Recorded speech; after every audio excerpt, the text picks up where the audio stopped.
अस्सलामुअलैकुम। आप सब ठीक ठाक हैं? अल्लाह पाक का शुक्र है, हम ठीक हैं सब। हमने आज बनाना है आलू और मटर।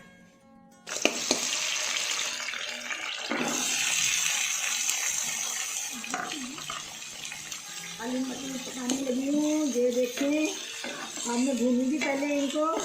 ये मसाला बना के रखा हुआ है, वो मसाला बाद में डालूंगी। ये आलू को थोड़ा सा बॉयल करूँगी। आलूओं को बॉयल करके फिर इसके बाद में इसमें सुरख मिर्च, हल्दी, नमक फिर डाल रखा हुआ था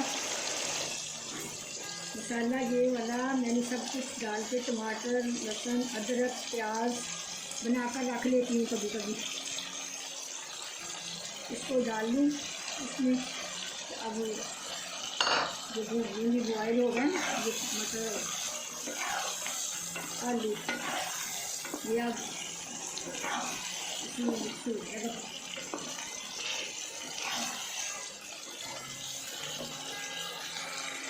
है माशाल्लाह, बहुत प्यारा, ज़बरदस्त। इसको लाइक करें, सब्सक्राइब करें और बेल आइकन को क्लिक